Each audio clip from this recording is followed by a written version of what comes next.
ஞாயிற்றுக்கிழமை பேச்சுவார்த்தைக்கு போயிட்டு வந்துட்டு ஐயுஎம்எல் லீடர் சொன்ன முதல் வார்த்தை என்ன? அதுதான் செய்தி. திமுக எல்லா கூட்டணி கட்சிகளுக்கும் சொல்ற செய்தி என்ன?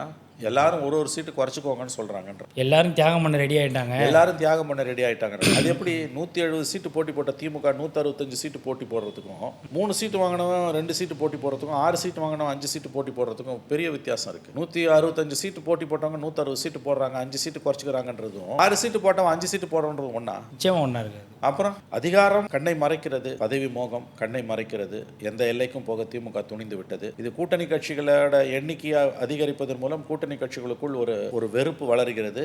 இன்னொரு பக்கம் அதிமுகலேருந்து வரமுறை இல்லாம திமுகக்குள்ள கொண்டு வந்து சேர்க்கறதால திமுகக்குள்ள பெரிய கொந்தளிப்பு உருவாகி கொண்டிருக்கிறது ஒவ்வொரு இடத்துல. ஏற்கனவே அமைச்சரவையிலேயே முன்னாடி அதிமுக மந்திரிங்க தான் 8 பேர் இருக்காங்க.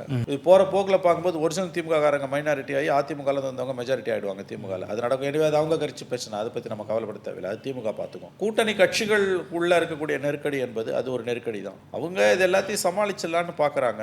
திமுக தெரியல என்ன ஆகும். ஏன்னா பேச்சுவார்த்தை இப்போ காங்கிரஸோட இழுபறியில் இருக்குது. ஒரு மாதிரி முடிச்சுடுவாங்க. பேச்சுவார்த்தை நடந்து ஒப்பந்தம் எட்டப்பட்டுரும். பட் கீழே ஜெல்லாகுமா, கீழே டிஸ்டர்பன்ஸ் இல்லாமல் இருக்குமானா 21 இருந்த அந்த ஒத்திசைவு இந்த கூட்டணி கட்சிகளுக்குள்ள 26 சத்தியமாக இருக்காது. ஓட் டிரான்ஸ்ஃபரும் கண்டிப்பாக ஆகாது. இப்போ இதில் கட்சியினுடைய கூட்டணி கட்சிகளுடைய அந்த பிடிமானம் அப்படிங்கிறது ரொம்ப ஸ்ட்ராங்காகவே இருக்கிறாங்க. ஏன்னா பாஜகவை எதிர்க்கணும் அப்படிங்கிறதுல ரொம்ப தெளிவாக தான் இப்போ இந்த அணியெலாம் ஒன்று சேர்ந்துருக்கிறாங்க.